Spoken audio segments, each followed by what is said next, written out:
pour ceux qui viennent d'arriver, si j'ai choisi cette photo pour ce titre, c'est parce que le renouveau Tarbais, il doit beaucoup à l'Église. Hein, donc, voilà le plan. Et surtout, si on parle de renaissance, deuxième naissance, hein, c'est que en premier, rappelez-vous, donc Tarbes est chef-lieu de civitas, ça c'est certain, au tout premier siècle de notre ère, hein, c'est-à-dire premier, deuxième siècle, et à partir du troisième siècle, finissant peut-être, en fait, du IIIe siècle, des invasions, et surtout au IVe, avec les invasions barbares, le chef-lieu va être transféré à Saint-Lézé, Bigorra. Et par conséquent, pendant tout le Haut Moyen-Âge, l'évêché, l'évêque en tous les cas, est certainement installé à Bigorra, vous voyez, et non plus à Tarbes. Parce que Tarbes est une ville indéfendable.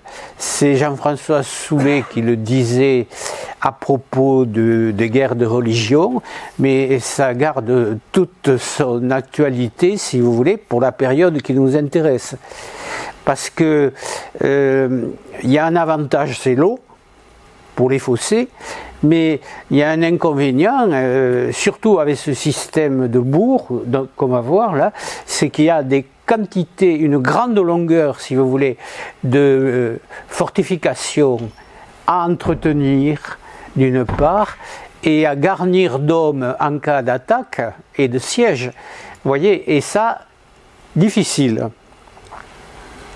Difficile de trouver assez d'hommes, assez d'argent. Pour bien faire, il faudrait donc rétribuer des soldats qu'on engage pour défendre la ville, et ça, les villes, vous savez, elles ont, à toutes les époques, elles ont bien du mal à joindre les deux bouts, comme on dit. Bon, simplement, on a la preuve quand même, enfin on a quelques éléments importants, d'abord pour montrer que c'est la fin de Saint-Lézé, et c'est Tarbes, c'est le renouveau tarbais. Alors première chose, si on prend Saint-Lézé, vous avez là l'oppidum dans son entier, vous voyez, donc en forme d'amande un peu là, avec le chemin d'Andorre, ce qui est intéressant comme toponyme. Et ensuite, ce qui est en noir vous indique à peu près les fortifications, enfin la ville fortifiée qui reste, l'endroit fortifié, on ne va pas dire la ville, l'endroit fortifié qui reste au XIe siècle environ. Donc vous voyez, l'oppidum qui fait plusieurs hectares bien sûr, et puis ensuite la motte castrale qui est ici, le tuco, vous voyez, et ensuite là vous avez une limite qui se voyait autrefois dans les champs, dans les jardins, un fossé notamment, donc c'était ce qu'on appelle la basse-cour de la motte, et en fait c'est très restreint quand même parmi, par rapport à la superficie de l'oppidum entier. Voyez, donc on peut penser qu'au XIe siècle, vous voyez, c'est la décadence Saint-Lézé. Et alors, il y a une gentille demoiselle qui a fouillé à Saint-Lézé, là, mais comme toujours, elle a peut-être une certaine aisance technique pour la fouille, mais après, pour interpréter ce qu'elle voit, c'est un peu différent, hein. Mais ça c'est valable pour tous. Ils sont parachutés à un endroit qu'ils ne connaissent pas. Elle avait interprété des vestiges qui étaient des vestiges antiques comme des vestiges médiévaux. Si on avait eu des vestiges médiévaux, on aurait eu une ville. Si on avait eu une ville, on le trouverait là, sur Berthe, là. Hein, au moins en 1429, puisqu'en 1313, il n'y a pas de chiffre. voyez, il manque des feuillets ou des choses comme ça. Donc, c'est pour ça que je vous ai mis, hein, Tarbes à l'époque a mis le feu au total. Et vous voyez qu'il y en a 416 à Vic, où on peut penser que les gens habitant Saint-Lézé se sont réfugiés à Vic, peut-être, hein, voyez. Mais 416 à Vic, c'est beaucoup déjà, c'est une petite bourgade, hein, mais à peine 65 à Saint-Lézé, j'ai estimé, simplement parce qu'on n'a pas le chiffre, hein, mais j'ai estimé à partir de 1429 en multipliant par 3. Vous voyez, donc c'est une estimation qui vaut ce qu'elle vaut, mais simplement c'est un ordre de grandeur pour voir quand même que c'est pas une ville. De toute façon, si on avait une ville à Saint-Lézé, il y aurait des documents au Moyen-Âge, vous voyez, notamment l'essentiel. Et il n'y en a pas. Donc, c'est le déclin de Saint-Lézé, et par conséquent, l'évêque qui se trouvait donc à Saint-Lézé, même si on n'a pas trouvé sa cathédrale à Saint-Lézé, trouvé parce que pas cherché sans doute encore, hein. Il y a beaucoup de terrains qui n'ont pas été sondés là, hein, ou fouillés, et par conséquent, il a quitté Saint-Lézé, il est revenu à Tarbes. C'est ce qu'on va voir là. Hein. Mais d'abord, les comtes de Bigorre vont devenir seigneurs de Tarbes. Alors, c'est les débuts du comté de Bigorre, si vous voulez. On en a déjà un peu parlé. On ne va pas en parler beaucoup. Mais simplement, le pouvoir, il est ce qu'il est à l'époque. C'est-à-dire, il n'est pas très sûr. Ils sont les nouveaux seigneurs et par conséquent, ils ont besoin d'affirmer leur autorité, l'obéissance à leur sujet, etc. Pour ça, ils cherchent des alliances. Or, on cherche des alliances autour de soi, vous voyez, en Comminges, par exemple. Alors, il y aura plusieurs mariages, hein, vous voyez, ou avec le Béarn. Mais le Béarn est à la fois souvent un concurrent et un allié. Ça peut être un allié, mais ça peut être un adversaire. Enfin bon, c'est pareil avec le Comminges, mais un peu moins. Le Comminges est davantage tourné vers Toulouse. Vous voyez, enfin vers la plaine de Rivière, qui est le cœur, là, à Saint-Gaudens. Vous voyez. Et surtout, à l'époque, il y a l'Aragon, qui a une grande influence sur la région. Et puis, à la bataille de Muret, vous voyez, en 1213, c'est une bataille importante, parce que le roi d'Aragon est tué, et par conséquent, c'est la fin des ambitions de l'Aragon sur le Piémont pyrénéen, là.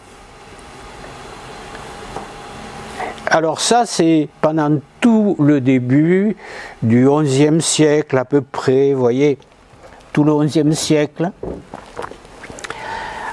Et il faut attendre, et le XIIe d'ailleurs aussi, il faut attendre le XIIIe siècle, vous le voyez ici, pour que on ait notre fameuse comtesse Pétronille, la comtesse au Saint-Mariage, hein. Alors, je vous ai rappelé simplement, hein, elle épouse d'abord Guy de Montfort. C'est le fils du fameux de Montfort qui dirigeait la croisade qu'on appelait la croisade des Albigeois, la croisade contre les Cathares. Simon. Voilà, il s'appelait Simon, effectivement. Donc c'est le fils, ça, hein. Et ensuite, vous avez, elle devient veuve, elle épouse Nunez d'Aragon, puis le mariage est dissous. Alors là, c'est toute une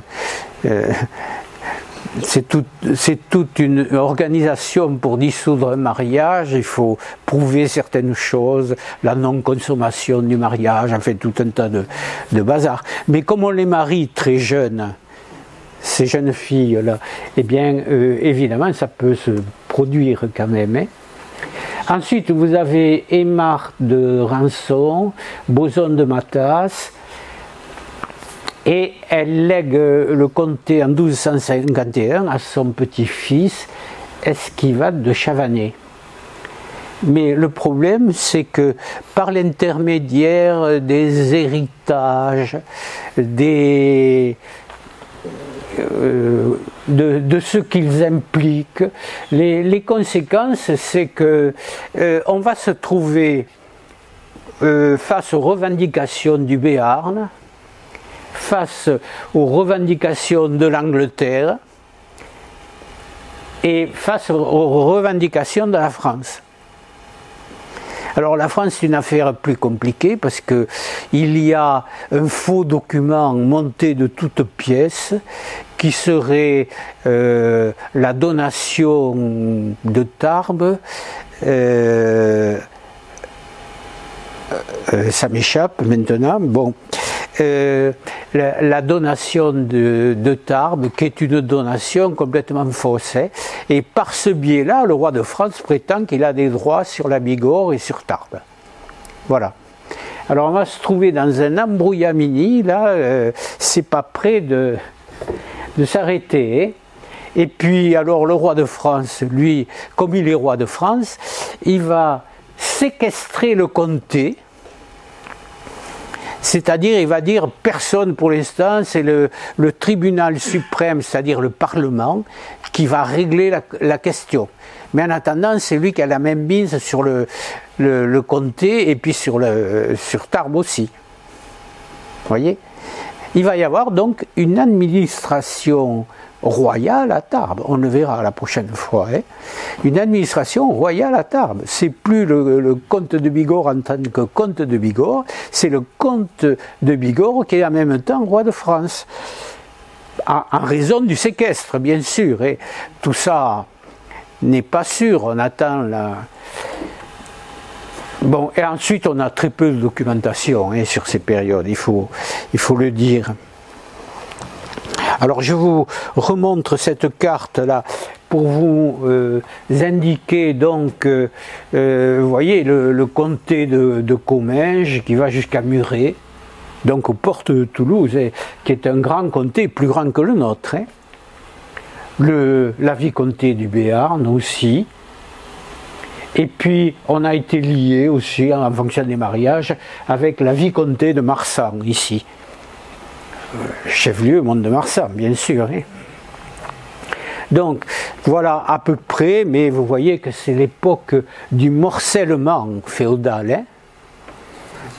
Dans un premier temps, on avait un duché d'Aquitaine, ensuite on a eu un comté de Gascogne, si vous voulez, en simplifiant beaucoup. Hein.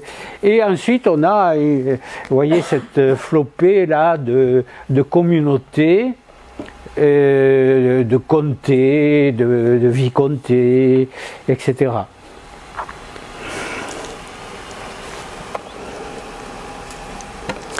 Bon, et à cette époque-là, donc, c'est notre deuxième point, Tarbes va connaître une émancipation communale, comme bien d'autres villes, Bagnères notamment. Hein.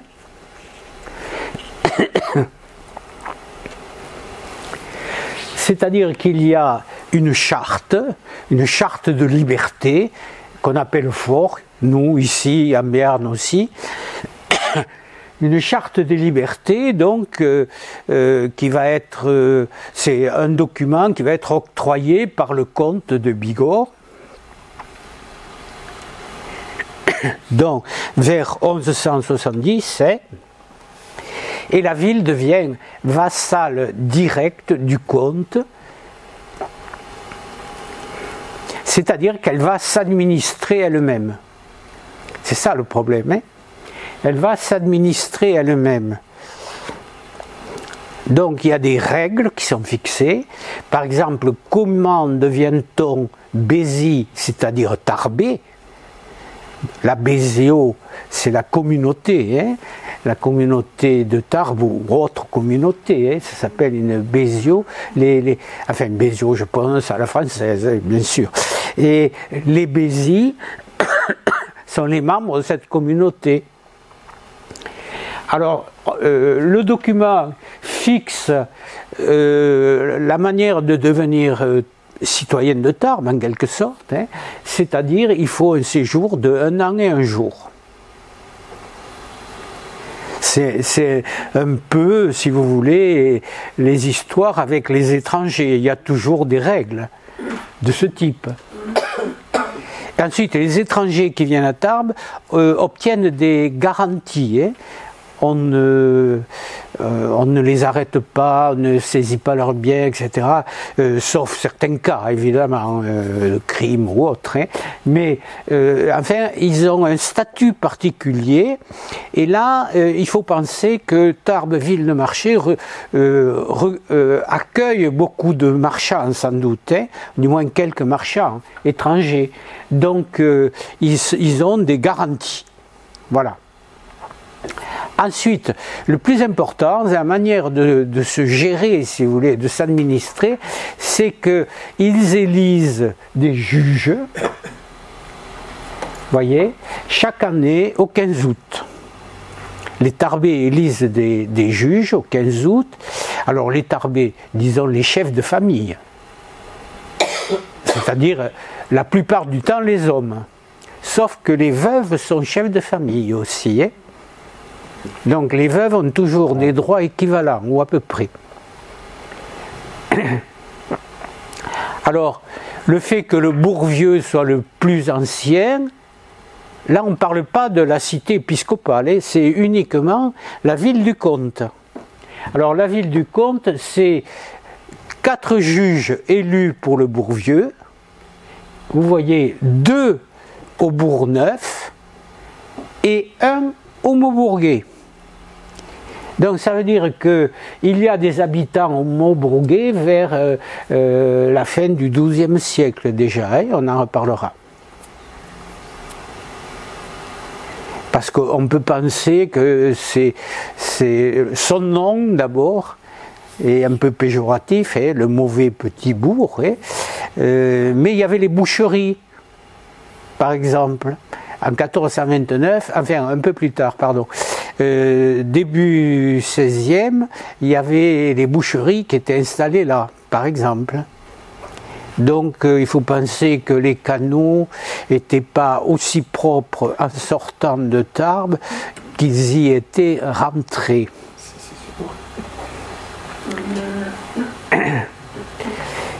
La ville doit le service militaire, hein, l'Ost.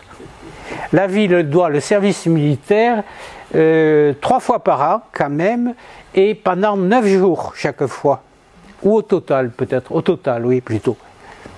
Oh, c'est une petite guerre. Hein? Petite guerre. Voilà, donc s'il y a un siège qui dure plus de 9 jours, Ils sont bons. eh bien oui, aussi bien, ils sont bons, oui. Normalement, ils sont bons, hein. Alors, l'économie, eh bien, il y a 2 choses importantes. C'est que Tarbes possède des pâturages au col du Tourmalet, en montagne. Vous voyez. Et c'est le cas de Ciotat, par exemple, aussi. Ciotat, qui a des pâturages aussi, qu'il a gardés, sans doute, hein, parce que Tarbes ne les a pas conservés. Donc ça prouve que, si vous voulez, il y avait quand même une transhumance certainement assez active, hein, entre autres.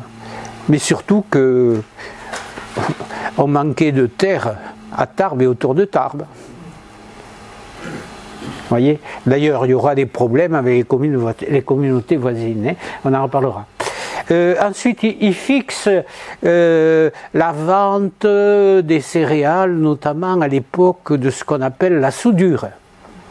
La soudure, c'est le moment où vous avez épuisé la récolte de l'année ancienne et que vous attendez la nouvelle récolte. Ça dure 1 mois, ça dure 2 mois, ça dure 3 mois. Ça peut être depuis le mois de juin jusqu'au mois d'août ou de septembre.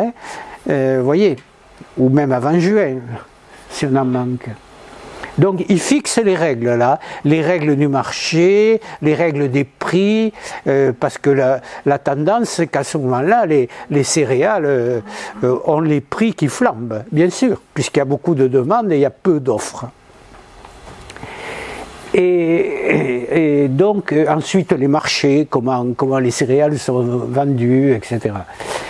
Bon, surtout alors, ce qui est l'originalité essentielle de ce code Tarbé, là, de ces forts de Tarbes, c'est il y a une espèce de petit code pénal, j'ai pris l'expression dans l'histoire de Tarbes, mais petit code pénal, c'est-à-dire qu'il y a des amendes variables suivant les coups et blessures ou attaques de maison. Et ça, c'est un facteur d'ancienneté, puisque vous avez des choses comme ça qui nous ont été amenées par les barbares quand ils se sont installés, les Francs, les Burgondes, etc. Vous voyez? Et ça s'appelait le vergelde. Donc, par exemple, si quelqu'un est blessé au bras gauche, ce ne sera pas la même amende que s'il est droitier et qu'il est blessé au bras droit. Vous voyez, des choses de ce genre. Hein. Enfin, ça rentre dans les détails. Et pratiquement, tout est négociable avec de l'argent.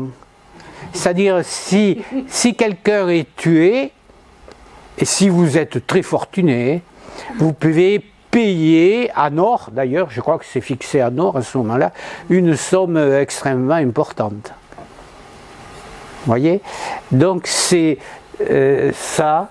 L'adultère, alors là, bon, toujours pareil, l'adultère, on fait courir les gens qui sont pris en flagrant délit, on les fait courir tout nus à travers toute la ville. Il faut qu'ils traversent toute la ville. Ça, c'est classique. Voilà. Excusez-moi, qu'est-ce que c'est la soudure? La soudure, c'est la période où l'on manque de céréales, c'est-à-dire entre le moment où les réserves de l'année précédente sont terminées et le moment où on va apporter au marché les nouvelles récoltes. Voilà, c'est ça. Et toujours, ça existe toujours, ça, hein, à toutes les époques. On verra par exemple qu'au XVIIe siècle, au XVIIIe siècle même, mais le XVIIe siècle c'est un siècle très dur. Hein, et vous avez donc comme ça une flambée de la mortalité au moment de la soudure. Une flambée des épidémies aussi, à ce moment-là. Ça c'est classique. Hein. Et puis alors, il y a déjà l'existence de plusieurs bourgs qui est attestée à cette époque. On a vu là, donc, il y avait déjà un bourg vieux, un bourg neuf, un Maubourguet. Et on est avant la fin du XIIe siècle. Alors, je vous dis que c'est inspiré, en grande partie, sans doute, de la charte qui a été octroyée à Bagnères. C'est à peu près la même, sauf certains points de détail. Alors on se demande, parce qu'on n'a pas l'original évidemment, on a une copie de ce qu'on appelait au XVIIIe siècle des feudistes, c'est-à-dire des spécialistes qui recherchaient l'ancienneté notamment des familles nobles. On en reparlera avec l'archer, pour nous c'est l'archer ici. Donc voilà, au total, les Tarbés ont au moins obtenu ça. Alors, deux mots quand même sur le Maubourguet, même si on y reviendra. Hein. L'archéologie a confirmé donc qu'il y avait une occupation, une première occupation médiévale du site, au moins au XIe siècle. Hein. Donc c'est une occupation, disons, artisanale, puisque là vous avez les vestiges d'un four, on ne sait pas ce qui a été fait dedans, hein, ce qui a été cuit dedans. On n'a pas pu le savoir, faute d'éléments. Et puis vous aviez aussi des trous dans le sol, comme ça, qui sont ce qu'on appelle des pélames, c'est-à-dire des fosses pour tremper les textiles et les teindre. Donc dès cette époque-là, le XIe siècle, vous avez déjà au Maubourguet, entre la cité de l'évêque et la cité du comte, si vous voulez, ça a été un peu peut-être un no man's land pendant plusieurs années, et puis là il y a quand même une activité artisanale. Je vous signale qu'il y en avait une à l'époque gallo-romaine, là, puisque Roland Coquerel avait trouvé des cuves en pierre cette fois, tout près de là. Et il avait été trouvé aussi au nord de la place. Là, c'est plutôt le nord de la place. Il avait été trouvé aussi au nord de la place des cuves qu'on avait mis de côté là pour les garder. Et puis, on ne s'en est pas occupé plus avant. Et la municipalité a déploré après que tout ait disparu. Ça n'a pas disparu sans doute pour tout le monde, mais en fait. La cathédrale, maintenant, donc on a vu que les Tarbais ont obtenu leur autonomie en quelque sorte, ils peuvent se gérer eux-mêmes, même s'ils doivent payer au comte une redevance, bien sûr, et s'ils doivent le service militaire notamment. Il y a une chose qui disparaît avec ces franchises-là, on les appelle comme ça aussi, c'est les corvées. Il n'a pas été question de corvée pour le comte. Vous voyez, par exemple. Après, il y a tout le reste, il y a quand même les redevances en argent, pas les redevances en nature, bien sûr, les redevances en argent et le service militaire, c'est important. Bon, alors si on passe à l'aspect religieux maintenant, Tarbes devient, vous l'aviez sur le plan, une espèce de capitale entre guillemets quand même, de capitale religieuse, et avec la construction de la cathédrale qui a pris des dizaines d'années, bien sûr, c'est un effort incroyable pour une communauté, Tarbes, au plus haut, 4 à 5 000 habitants, donc, et c'est un effort que l'on demande aux habitants, un effort contenu, un effort soutenu plutôt pendant de nombreuses années, et par conséquent, c'est quand même très difficile d'aboutir. Alors, il ne reste de la première cathédrale que le chœur, vous voyez, un très beau chœur d'ailleurs, qui daterait de la fin du XIIe siècle, certainement. Alors ici, vous avez un extrait du premier plan de Tarbes, je vous le montrerai bien sûr, le premier plan de Tarbes.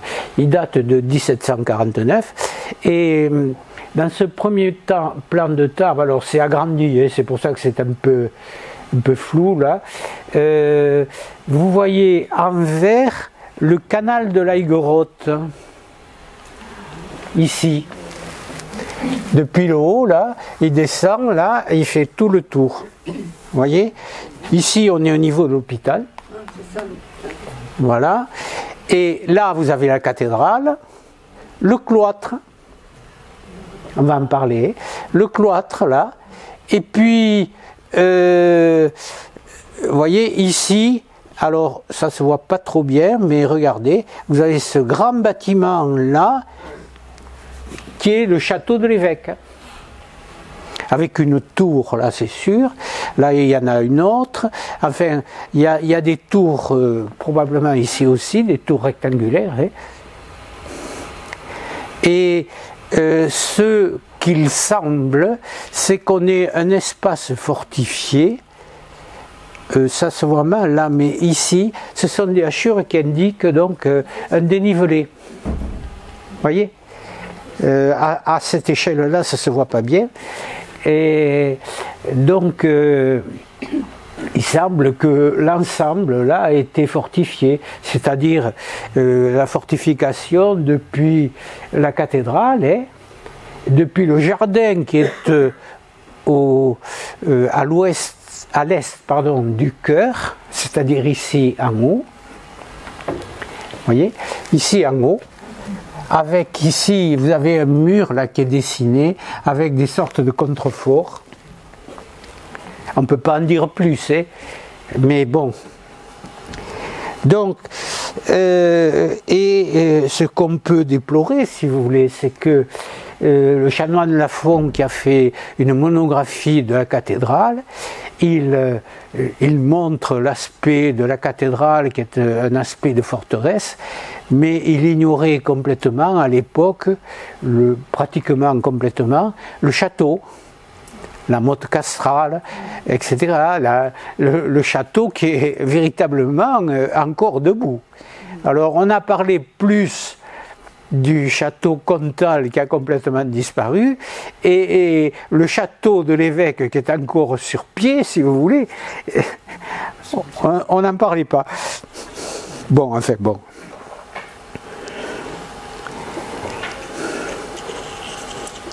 Voilà, donc il y a une chose, un indice qui change aussi. Jusque-là, les évêques de Tarbes, quand ils se rendaient à des conciles, à des réunions d'évêques, bien sûr, eh bien, on l'appelait l'évêque de Bigorre. À partir de 1080, on l'appelle plus évêque de Bigorre, mais évêque de Tarbes. Alors, ce n'est pas une preuve en soi, c'est quand même un indice.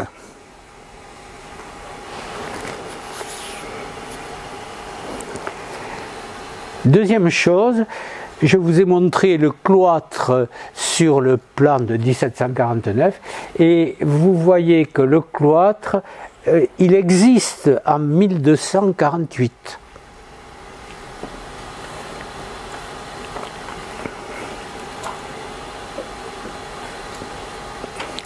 Et il a un chapitre, puisque vers 1200, sans doute déjà, donc le cloître existait déjà probablement en 1200, vous voyez, vers 1200, la comtesse Pétronille donne au chapitre de la cathédrale un certain nombre de dîmes sur des terres situées à l'ouest de Tarbes, et c'est là qu'on apprend qu'il y a un Prussignat quelque part, Urac, Coignac, Bastillac, Cérézac. Cérézac, c'est sur Juillan, Prussignat, ça doit être la limite, Tarbes-Juillan.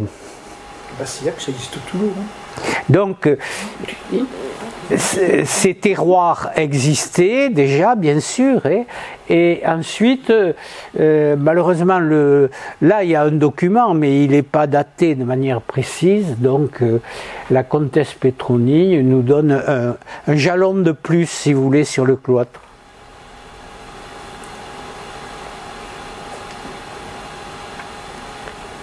Et autour du cloître, il y a un chapitre, on appelle ça un chapitre de chanoines, c'est-à-dire un groupe de religieux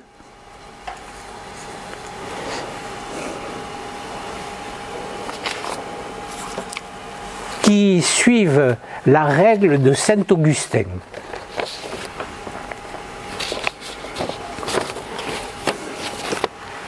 C'est-à-dire, et ça c'est peut-être un peu nouveau pour vous, c'est-à-dire qu'ils vivent en communauté, comme des moines. Ils ont des règles précises,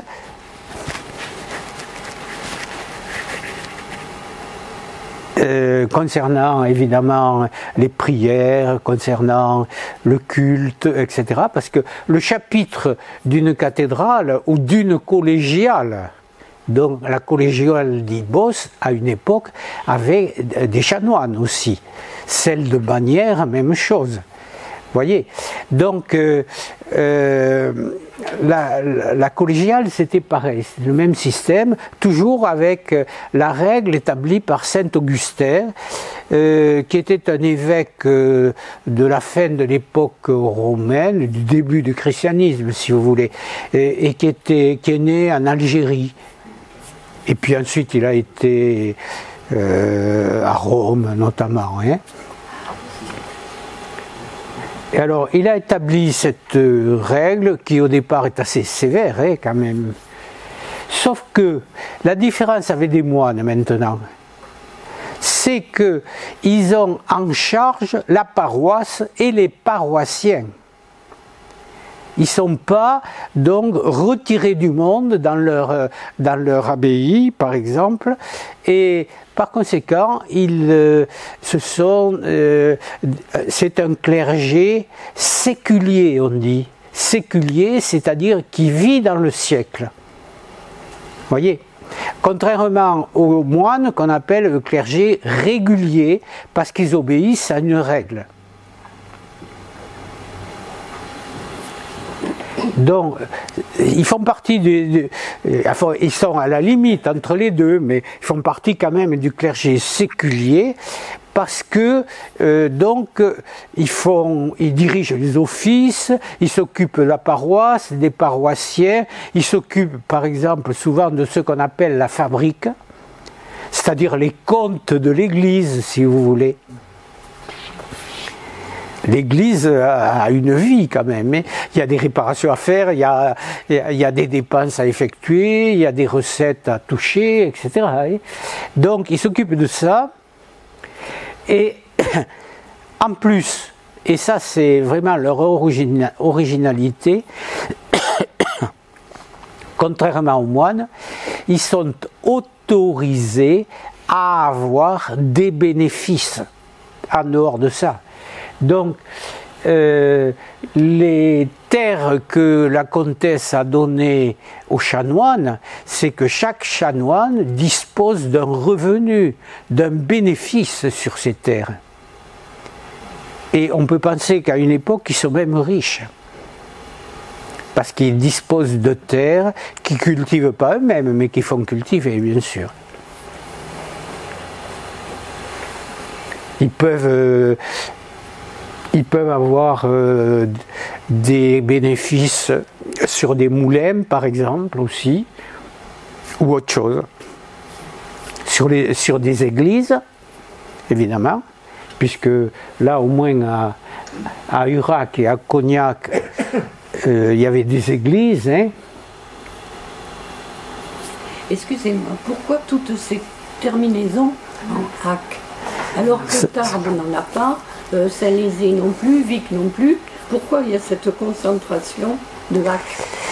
Simplement, c'est les toponymes gallo-romains qui ont résisté au temps. Mais vous avez Auréan qui en est un, Séméac qui en est un. Vous voyez, il n'y a pas que ça. Juillan qui en est un. Et si on regarde les noms, hein, je vous ai dit qu'à Bordère, l'autre jour, il y avait un village disparu qui s'appelait Juillac, par exemple. Hein. Donc il faut regarder plus loin que les noms actuels. Et notamment, à l'époque, ceux qui ont Berthe, là, vous avez des communautés qui ont disparu. Entre 1313, le premier censier qu'il a étudié, et 1429, le deuxième. Il a comparé les deux. Bon, voilà pour le chapitre de la cathédrale, les chanoines. Hein, mais surtout, comme c'est l'église de l'évêque, c'est la sede, l'église de l'évêque, hein, ils donnent un certain lustre aux cérémonies religieuses. Au lieu d'avoir 2 ou 3 ecclésiastiques lors des grandes cérémonies, ils sont 10, 12, 15, vous voyez, suivant l'importance du chapitre. Et les processions aussi, hein, parce que là, il y avait des processions à l'époque encore. Hein. notamment ce qu'on appelle les rogations, qui doivent être très anciennes. Les rogations, c'était les processions à travers la campagne, notamment, hein, jusqu'aux croix, aux Montjoie, on appelle ça des Montjoie, les petits édifices religieux qu'on trouve dans les carrefours, par exemple. Bon, et ensuite, et ça je vous l'ai dit aussi, 2 ordres mendiants vont s'installer à Tarbes, et à quelques années près, ils s'installent en même temps, hein, vous voyez, pratiquement. Les Cordeliers, donc, en 1287, ils existaient déjà, hein, les Cordeliers.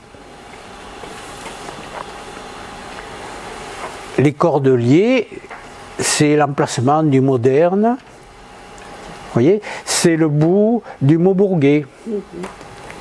Alors, il s'installe là et ça va sans doute générer davantage de population et d'activité au Maubourguet aussi.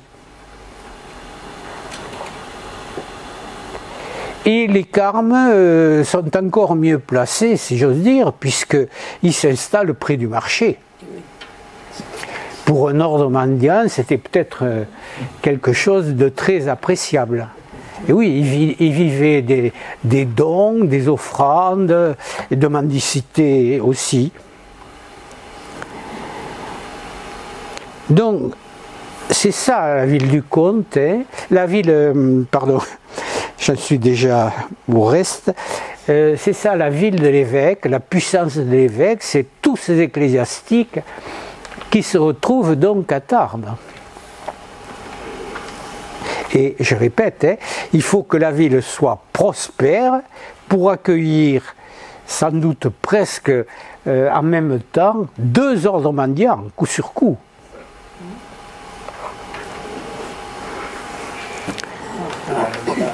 C'est chouette ça. Voilà une vue du... Si on parle maintenant de la ville du comte, hein, jusque-là on a parlé de la cité épiscopale, donc la ville du comte, c'est encore un dessin d'Agos aux alentours de 1844, voyez, et là il l'a dessiné pratiquement, si je me rappelle bien, vu de la rue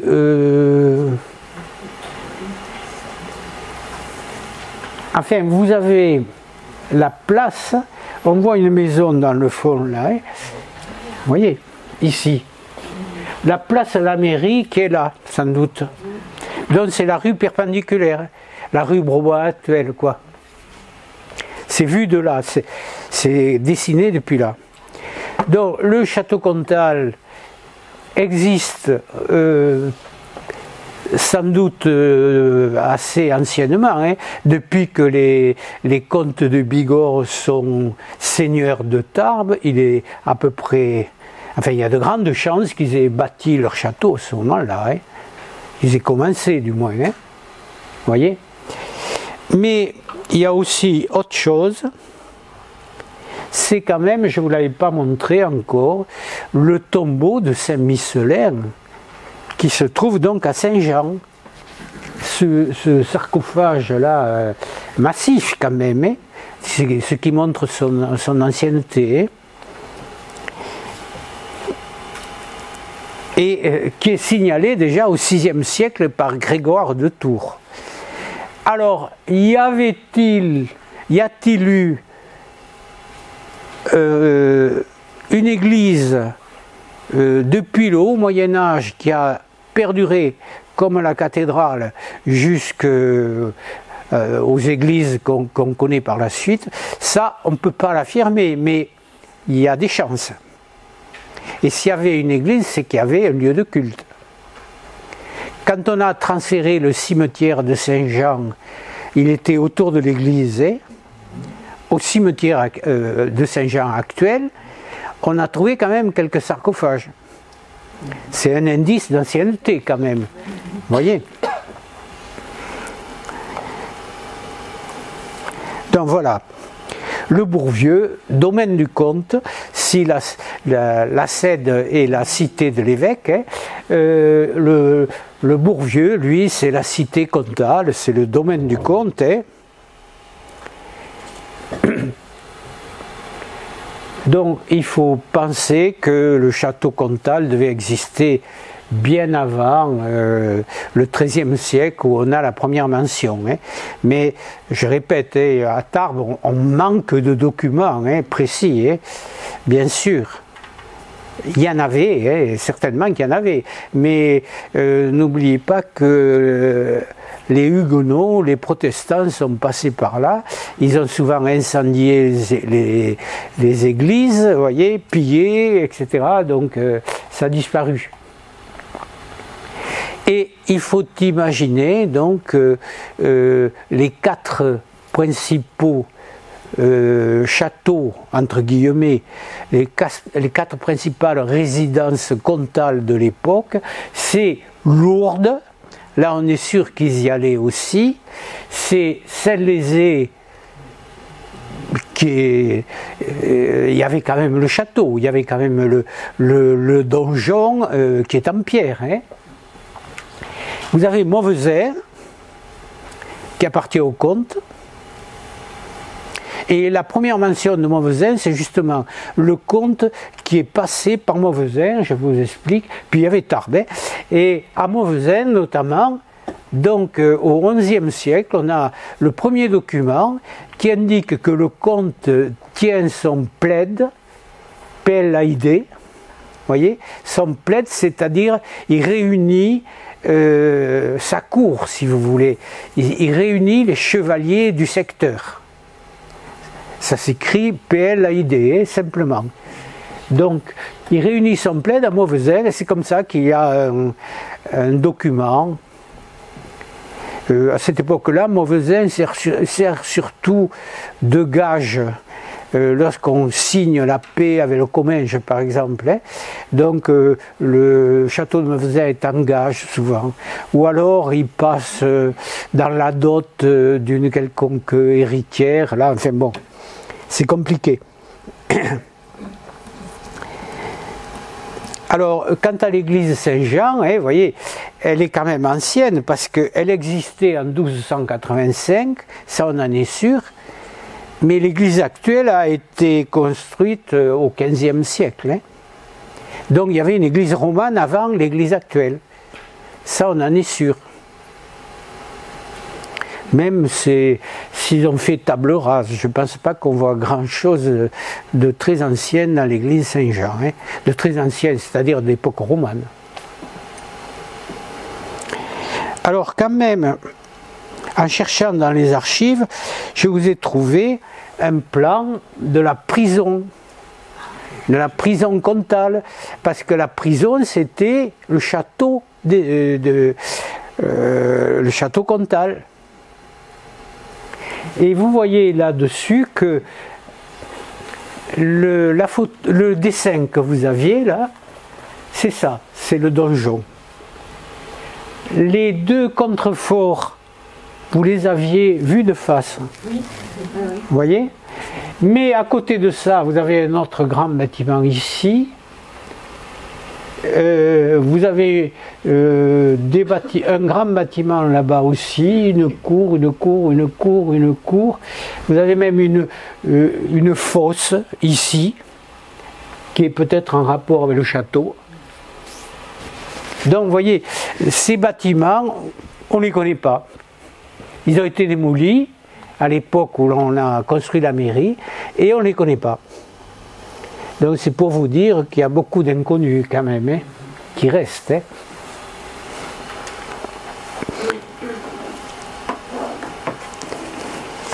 Alors, pour conclure ou presque, vous avez en 1285 donc un des seigneurs concernés par les héritages de Pétronille, là, qui s'empare, enfin qui a Tarbes et qui veut qu'on lui montre, le document s'appelle la montre d'ailleurs, hein, qu'on lui montre donc l'état du comté. il arrive comme seigneur du comté, comme comte de Bigorre, si vous voulez. Il veut qu'on lui parle de l'état du comté. Donc il y a une espèce d'inventaire qui est fait notamment pour Tarbes. Hein. Vous voyez ? Entrant dans la ville et les bourgs de Tarbes par la porte du Bourg-Neuf et allant par les rues de la ville et des bourgs jusqu'à l'orme appelé Deuce-Solaire, qui est entre la cité et le bourg, donc vous vous situez bien, les représentants de Constance, montrèrent la ville et les bourgs avec leurs portes, fossés, murs, places de marché, la salle comtale. La salle comtale où se déroulent toutes les réunions, où sont signés tous les grands traités concernant la Bigorre. Hein, parce que même s'il a plusieurs résidences, quand même Tarbes c'est le cap, comme on dit à l'époque, le cap de la Bigorre. Hein. La salle comtale, les moulins, et se trouvant sous le dit orme entre la ville et la cité, ils montrèrent la cité de Tarbes, donc deuxième chose, la deuxième partie, la cité de Tarbes, la cité de l'évêque, hein, ils montrèrent la cité de Tarbes avec ses portes, ses fossés et ses murs. Donc vous avez des portes, des fossés et des murs partout. Tout est fortifié. Disant que la cité appartient à l'évêque et à l'église de Tarbes, mais que le comte y détient la haute justice. La haute justice, c'est pour les délits très graves, les meurtres par exemple. Hein. Ils dirent aussi que la cité et la ville de Tarbes est réputée la tête cap du comté de Bigorre. Et puis, en dehors des remparts, Tarbes comprend encore une zone rurale avec des vignes, des prés, des terres cultivées ou incultes, des marais paludes, des jardins. Ainsi fut faite à la présentation la montre de Tarbes et du comté par les procureurs de Constance. On reprendra un peu plus en détail ces épisodes-là, puisque la prochaine fois, donc vous voyez quand même l'important ici. La prochaine fois, oui, on parlera donc des siècles les plus difficiles du Moyen-Âge, parce que là c'était les beaux siècles du Moyen-Âge, 11e, 13e siècle, les beaux siècles du Moyen-Âge, l'expansion démographique, économique, etc. Oui, pour revenir au document, là, vous voyez donc il montre qu'il y a déjà un certain nombre de bourgs, bien sûr, même s'ils ne sont pas détaillés malheureusement, hein. Que Tarbes domine le comté de Bigorre, c'est pas évident, il faut le voir, qu'il y a une zone rurale. Maintenant, je vous dis tout de suite, Tarbes a un petit territoire, plus petit que celui de Bordère, que celui de Ibos, que celui d'Orléans. C'est à peu près la même chose que la Louvière. Donc un petit territoire pour une grande ville quand même, grande entre guillemets à l'époque. Hein. 4 à 5 000 habitants, il faut les nourrir. Et c'est ça le problème. Et ça, ce problème, on le verra la prochaine fois. Enfin, une des prochaines fois. Terminons simplement là-dessus. Hein. Donc je répète que Tarbes mit le feu. Il n'y a que Bagnères qui rivalise un peu avec Tarbes, avec 800 feux quand même. Hein. Mais Bagnères va être saccagé par Henri de Trastamare quelques années après. Là, hein. Et ce qui montre l'importance de la ville, c'est qu'elle a un sceau et un notaire juré.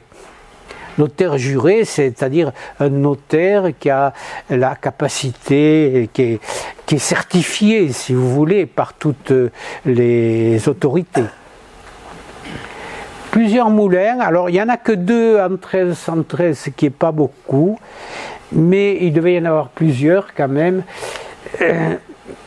en temps normal, disons, hein, déjà, puisqu'il y en avait 7 en 1429.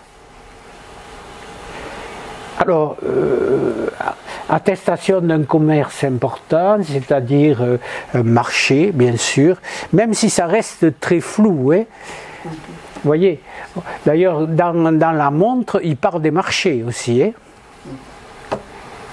de l'emplacement du marché, du moins. Hein. C'est une ville en plein développement, bien sûr. Alors, qu'est-ce qui montre le développement? Eh bien, on va le voir. Ça, c'est la prochaine fois. Alors, on le verra, c'est les bourgs qui s'agrandissent. Mais alors, ils s'agrandissent et ils deviennent autonomes, c'est-à-dire que le Bourg-Vieux a tout un complexe de fossés et de remparts, le Bourg-Neuf, même chose, et les autres bourgs aussi. Le Maubourguet aussi, et l'évêque aussi, dans sa cité, etc. Il y a un petit indice, là, vous voyez, Cognac et Juillac disposent chacune d'une église en 1249. Et en 1313, déjà, il n'y a plus d'église. Oui. Alors, ça veut dire que s'il n'y a plus de culte, il n'y a plus beaucoup d'habitants. Et les habitants, où sont-ils passés? Eh bien, c'est certainement à Tarbes, un regroupement de l'habitat, c'est-à-dire que Tarbes, la ville, déjà à cette époque, attire beaucoup.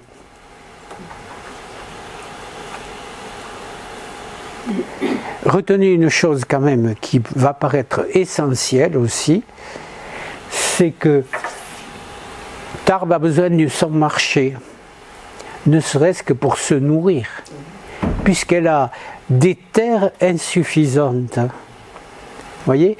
Et c'est pour ça qu'elle va entrer en conflit avec les communautés voisines, par exemple Ibos. On va se bagarrer pour les pâturages qui sont à proximité, si vous voulez, de la limite entre les deux. La limite, de nos jours, on dirait communale, mais à l'époque, ce n'est pas des communes encore. Hein. Voilà, je crois que pour aujourd'hui, on a fini.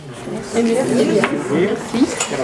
Si cette vidéo vous a plu, vous pouvez nous rejoindre à l'Université du Temps Libre de Tarbes et de Bigorre à l'adresse utl-tb.info. Et n'oubliez pas, si ce n'est déjà fait, de vous abonner.